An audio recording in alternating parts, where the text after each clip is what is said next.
শুভ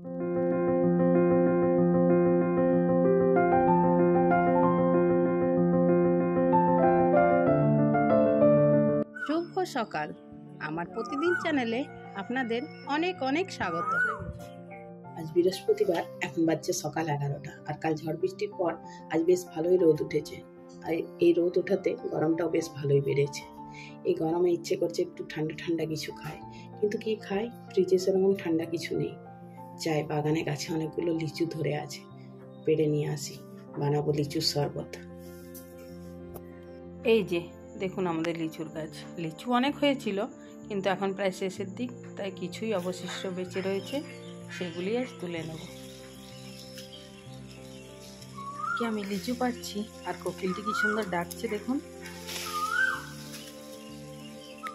লিচু পেড়ে নিয়েছি, বেশ অনেকগুলোই লিচু পেয়েছি। চলুন এবার ভেতরে গিয়ে তাড়াতাড়ি শরবতটি বানিয়ে নিই। আর লিচুর খোসাগুলি ছাড়িয়ে বীজটি বার করে একটি মিক্সির জারে সব নিয়ে নেব।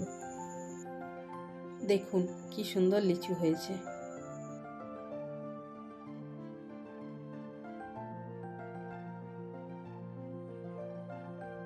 ওর দিয়ে দেবো 2 চামচ মতো চিনি আর অল্প একটুখানি নুন। আপনারা চাইলে বিট নুনও দিতে পারেন, আমার কাছে ছিল না তাই আমি রেগুলার নুনই দিয়েছি। ব্যাস হয়ে গেছে। এবারে ঢাকা বন্ধ করে একবার মিক্সিটি চালিয়ে নেব। এরপর 1 গ্লাস ঠান্ডা জল নিয়ে মিলিয়ে নেব।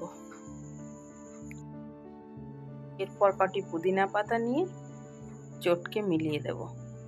তারপর ছাকনা দিয়ে একটি পাত্রের মধ্যে ছেঁকে নেব।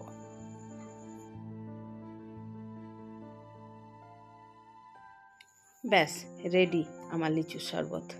এরপর নিজের ইচ্ছা মতো ডেকোরেশন করে পরিবেশন করুন। তাহলে এই পর্যন্তই রাখি, আবার দেখা হবে নতুন ভিডিওর সাথে। আপনাদের যদি আমার ভিডিও ভালো লাগে তাহলে অবশ্যই লাইক করবেন এবং আমার চ্যানেলটি সাবস্ক্রাইব করে নিচের বেল আইকনটি প্রেস করে দেবেন।